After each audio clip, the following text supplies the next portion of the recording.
کہ پورے ہسپتال میں مسلسل ڈیوٹی کرنے والی ڈاکٹرز کے لیے کوئی ریسٹ روم تھا ہی نہیں. کوئی ایک کمرہ ایسا نہیں تھا جہاں خواتین ڈاکٹرز کچھ دیر کے لیے آرام کر سکیں. یہی وجہ تھی کہ ڈاکٹر مومتا نے تھوڑی دیر نیند لینے کے لیے ہسپتال کے سیمینار ہال کا انتخاب کیا, جہاں نہ کوئی سی سی ٹی وی کیمرہ تھا اور نہ ہی سیکیورٹی کا کوئی اور انتظام. اب پولیس چاہے پاکستان کی ہو یا ہندوستان کی, مزاج ان کا ایک سا ہے. عام طور پر انہیں سامنے بیٹھا مجرم بھی دکھائی نہیں دیتا, لیکن جب مجرم پکڑنا ہو تو اسے پاتال سے بھی ڈھونڈ نکالتے ہیں. ڈاکٹر مومتا کے کیس میں بھی کچھ ایسا ہی ہوا.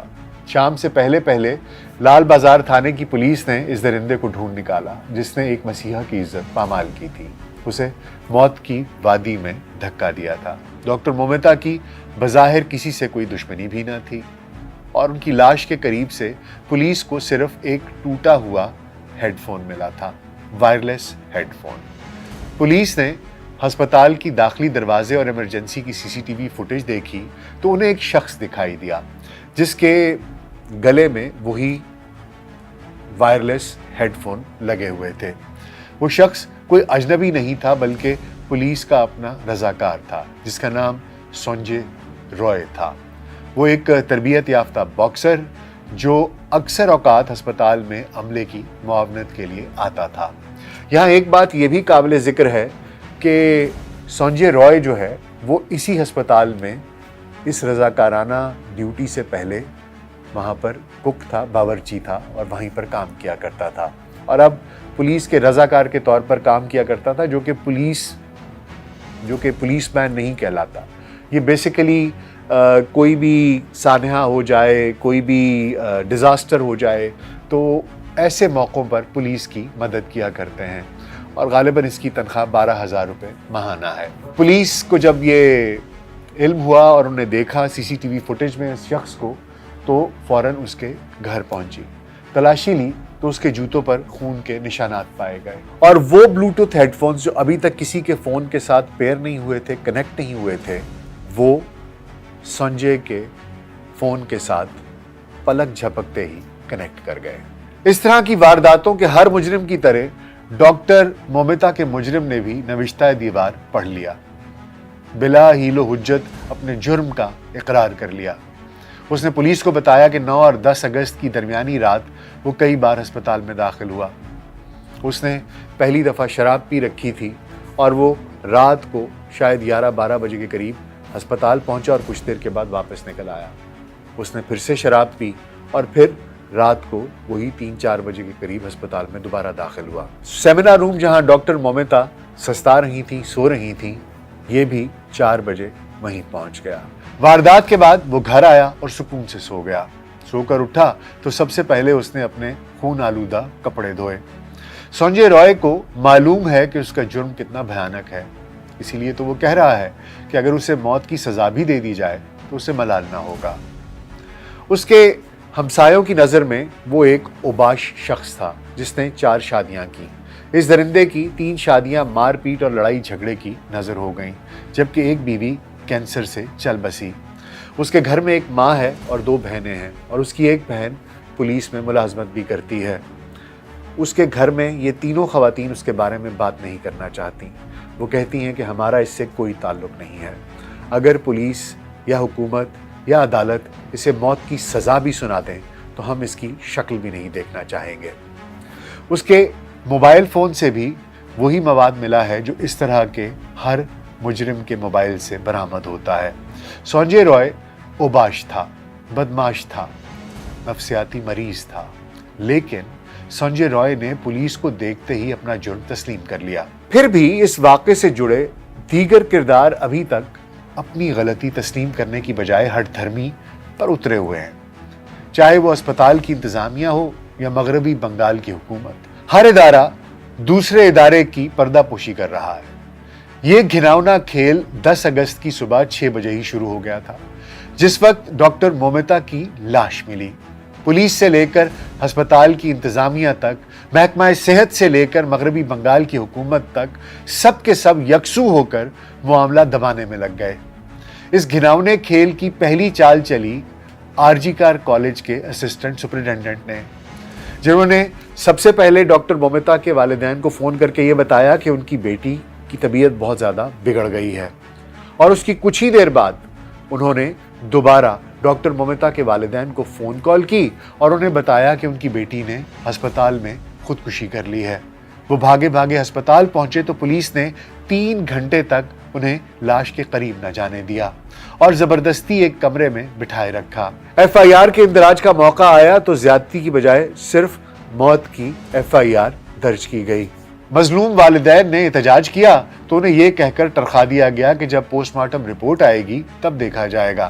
RG کار میڈیکل کالج کے پرنسپل ڈاکٹر گھوش نے تو ظلم اور بے حسی کی انتہا کر دی۔ اپنی بیٹیوں جیسی طالبہ اپنی ہی ادارے میں درندگی کی بھینٹ چڑھ گئی، اور جب میڈیا نے ان سے سوال کیا کہ ہسپتال کی سیکیورٹی اور ڈاکٹروں کے تحفظ کے مطابق ان کا کیا کہنا ہے، تو ڈاکٹر گھوش نے دل دہلا دینے والا جواب دیا۔ بجائے اس کے کہ وہ افسوس کا اظہار کرتے، مستقبل میں ایسے واقعات سے بچاؤ کا کوئی راستہ بتاتے، کہنے لگے مومتا کو کس نے رات گئے اکیلے سیمینار ہال میں جانے کا مشورہ دیا تھا؟ وہ خود گئی تھی، اور وہاں جو ہوا اس کا ذمہ دار کوئی اور نہیں بلکہ خود مومتا ہے۔ پروفیسر گھوش کے ان ریمارکس نے جلتی پر تیل کا کام کیا۔ کولکتہ کیا پورے ہندوستان میں جو لاوا ابل رہا تھا وہ پھٹ پڑا۔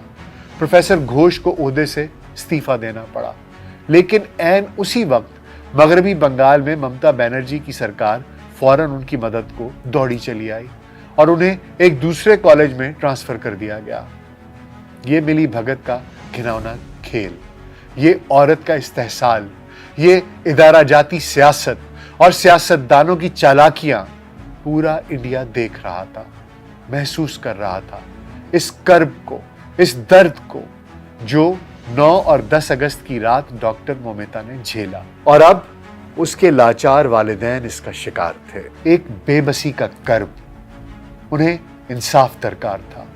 نہ تو اسپتال کی انتظامیہ ان کی مدد کرنے کو تیار تھی اور نہ ہی پولیس، بلکہ اسپتال کی انتظامیہ نے سیمینار روم سے کچھ فٹ کے فاصلے پر ایک توڑا پھوڑی کا، ایک رینوویشن کا کام بھی شروع کر دیا، حالانکہ کرائم سین پر اس کی اجازت نہیں ہوتی۔